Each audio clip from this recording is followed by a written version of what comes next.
வணக்கங்க. நான் உங்கள் சமையல்காரர் பொண்ணு. இன்றைக்கி நம்ம சமையல்காரர் பொண்ணில் சூப்பரான கேசரி சமையல்காரர் ஸ்டைலில் எப்படி பண்ணலாம் அப்படின்னு வாங்க பார்க்கலாம். கேசரி செய்கிறதுக்கு ஃபஸ்ட்டு தண்ணியை கொதிக்க வச்சுக்கலாங்க. ஒரு கப்புக்கு ரவை எடுத்துருக்கிறேன். இது ஒரு 150 கிராம் இருக்குது. நம்ம டம்ளரில் கூட அளந்து ரவை எடுத்துக்கலாம். எந்த அளவு எடுக்கிறோமோ அதுலேயே 3 பங்கு அளவு தண்ணி ஊற்றணும். நான் இந்த கப் அளவுக்கு ரவை எடுத்திருக்கேன். இது வந்து 150 கிராம் இருக்குது. அதே அளவு கப்பில் 3 கப்புக்கு தண்ணி எடுத்துக்கலாங்க.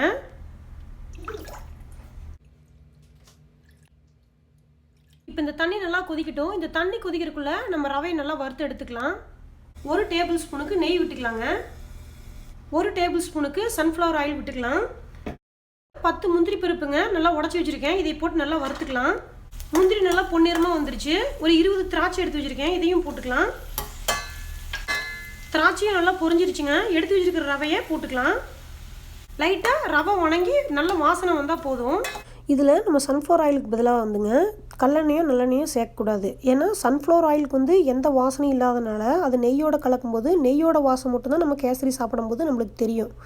இதுவே வந்து நல்லெண்ணெயோ கல்லெண்ணெயோ சேர்த்துனோம்னா அதுக்குன்னு தனி வாசனை இருக்கிறனால அது நெய்யோட அந்தளவுக்கு கலங்காமல் அதோட வாசனை மட்டும் தனியாக தெரிஞ்சிட்டே இருக்கும். அதனால தான் நம்ம வந்து ஆயில் சேர்த்திக்கிறோங்க.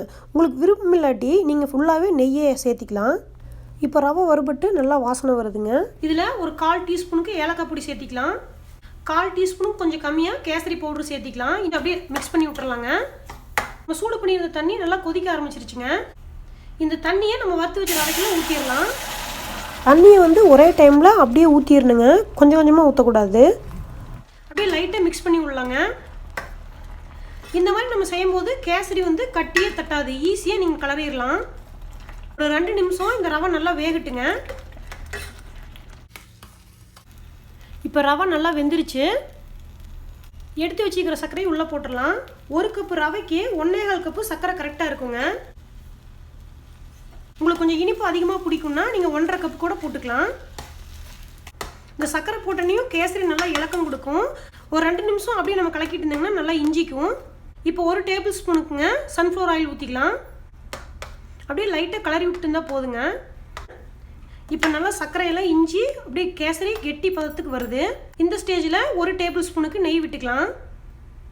இன்றைக்கி மொத்தம் 30 mlக்கு சன்ஃப்ளவர் ஆயிலும் 30 ml நெய் விட்டுருக்கேன். இப்போ பார்த்தீங்கன்னா கேசரி அப்படியே பாத்திரத்தில் ஒட்டாமல் அப்படியே உருண்டு வருது இல்லைங்களா? இதுதான் வந்து சரியான பதம். இப்போ வந்து அடுப்பை ஆஃப் பண்ணிடலாம். கேசரி ரெடி ஆயிடுச்சு. இவ்வளோதாங்க.